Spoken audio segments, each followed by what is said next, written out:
Is Samsung running out of ideas for its foldable phones? A recent leak suggests that the upcoming Galaxy Z Fold 7 might not be a groundbreaking device, but rather a slight upgrade of an existing model. Instead of bringing fresh innovation, Samsung appears to be refining a previous release and rebranding it as something new. The leak, coming from a reliable source, claims that the Galaxy Z Fold 7 will be an improved version of the Galaxy Z Fold Special Edition, which was launched in select markets back in October. That model featured a larger display compared to the Galaxy Z Fold 6, but had a thinner design, making it incompatible with the S Pen. Despite that limitation, it gained attention for offering the same powerful 200-megapixel camera as the Galaxy S24 Ultra. Early reports had already suggested that the Galaxy Z Fold 7 would remove the digitizer, which is the layer beneath the screen that enables S Pen support. Now, new leaks reveal even more similarities between the upcoming device and the special edition. It looks like Samsung isn't aiming for major improvements, but is instead bringing minor refinements to an already existing model. According to well-known tipster at Thigalox_, the Galaxy Z Fold 7 will essentially be a global version of the Galaxy Z Fold Special Edition with slight modifications. The upcoming model is expected to inherit the Special Edition's larger inner and main displays along with its 200-megapixel primary camera. Samsung is also expected to introduce a new chipset, which was widely anticipated, and a larger cooling chamber to keep up with the upgraded hardware.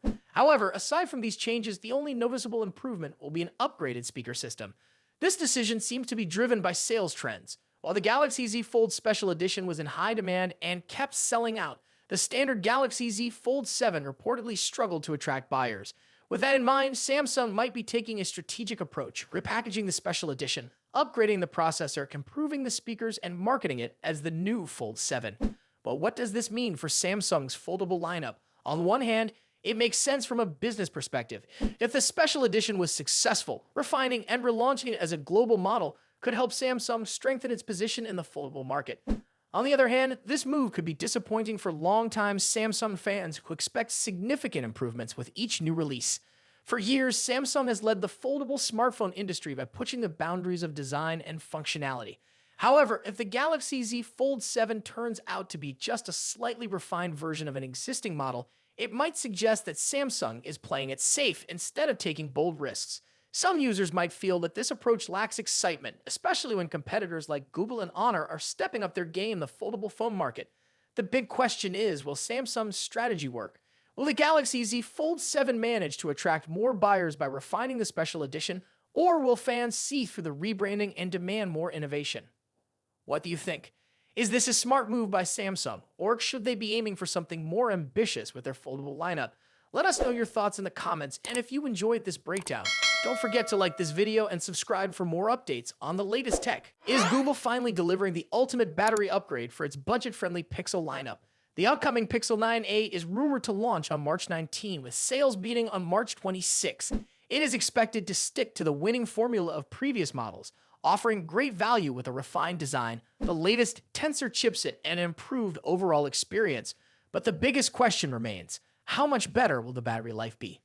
Leaks suggest that the Pixel 9a will feature a massive 5,100 mAh battery. This is a huge step up from the Pixel 7a and Pixel 8a, which had batteries of 4,385 mAh and 4,492 mAh respectively. Even the standard Pixel 9 has a smaller 4,700 mAh battery. The only current generation Pixel with a similar capacity is the Pixel 9 Pro XL, which comes with a 5,060 mAh battery. If these rumors are accurate, the Pixel 9a might set a new benchmark for battery life in Google's lineup. What makes this potential upgrade even more exciting is the possibility of new battery technology. In recent years, phone manufacturers like OnePlus, Vivo, and Honor have adopted lithium silicon battery technology, which allows for greater energy density without increasing the size. If Google is experimenting with similar advancements, the Pixel 9a could achieve longer battery life without making the phone significantly thicker or heavier. While it's not confirmed whether Google will use this technology, the possibility alone makes the Pixel 9a even more interesting. Battery life, however, is influenced by more than just battery size. The efficiency of the processor also plays a crucial role. The Pixel 9a is expected to come with Google's latest Tensor G4 chipset, which could bring improved power management. If the chipset optimizes battery usage well, the Pixel 9a could last even longer on a single charge. This combination of a larger battery and a more efficient processor could give users an all-day experience without worrying about running out of power. But while the battery capacity is getting a major boost, charging speeds might remain unchanged. Reports suggest that the Pixel 9a will retain the same 18-watt wired charging and 7.5-watt wireless charging as previous models. For a phone with a 5,100 mAh battery, that means a full charge could take close to 2 hours. For comparison, the Pixel 8, it takes approximately 1 hour and 46 minutes to charge fully, while the Pixel 7 requires about 2 hours. Faster charging speeds would have been a welcome upgrade, especially considering that many competitors now offer significantly higher charging rates. However, Google seems to be sticking with its standard charging speeds for the Pixel 9a. Despite the slow charging, the real highlight is the potential for extended battery life. A larger battery means fewer worries about needing a charger throughout the day. If Google optimizes the software well, the Pixel 9a could outperform other phones in its category when it comes to endurance. This makes it an attractive option for those who prioritize battery longevity over fast charging. What would you do if the cost of your iPhone, Apple Watch, or iPad suddenly went up? Well, that might soon be a reality for many people in the United States. Starting tomorrow, February 1st, Apple could be forced to raise its prices on a range of products, including iPhones, iPads, Apple Watches, and other tech devices. This could impact millions of people who rely on these gadgets. But what's causing this potential price hike? Let's break it down. Our report released today reveals that President Donald Trump is about to announce a major shift in U.S. trade policy.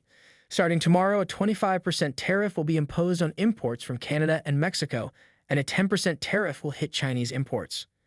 A tariff is essentially a tax on products that come into the country.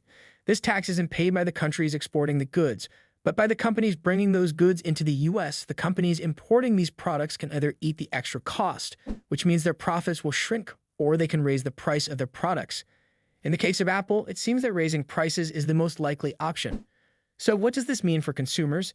If Apple increases its prices due to the new tariffs, U.S. customers will have to pay more for their favorite tech devices. For example, the next iPhone could be more expensive, as well as products like the iPad or Apple Watch. But it's not just Apple that will feel the effects. Other tech companies that rely on imports from China will be impacted too. But let's focus on Apple for a moment, since it's one of the biggest companies affected by this change. The tariffs will take effect on February 1st, and as of now, there's no clear word on whether certain products or companies might be exempt from these tariffs. White House Press Secretary Karoline Leavitt confirmed that more details will be shared tomorrow. According to her, these tariffs are part of fulfilling a promise made by President Trump regarding the protection of American interests. Now, you might be wondering, how does this affect countries like China, Canada, and Mexico? It's important to note that the countries being hit with these tariffs do not directly pay them. Instead, the cost gets passed on to U.S. consumers. So while China, Canada, and Mexico might face some pressure from these new tariffs, it's the U.S. buyers who will end up paying more for goods coming from these countries. This is especially important in the tech industry, where Apple and other companies depend on overseas manufacturing, particularly in China. If U.S. consumers decide they're not willing to pay the higher prices for products made in China, they might start looking for alternatives from other countries that aren't subject to these tariffs. This could put even more pressure on businesses in China, Mexico, and Canada as people turn to products from other places that remain unaffected by these tariffs. But let's get back to Apple for a second. In the past, Apple was able to avoid the tariffs that were proposed during Trump's first term. CEO Tim Cook worked hard to convince the president that imposing tariffs on iPhones would hurt Apple, a major American company, by making its products more expensive and less competitive compared to rivals like Samsung, which manufactures its phones in South Korea. Thanks to Cook's efforts, Apple avoided tariffs on iPhones during Trump's first term. However, things might not be the same this time around. Even though Cook has met with Trump several times since the 2024 election and personally donated $1 million for Trump's inauguration, it's unclear whether Trump will keep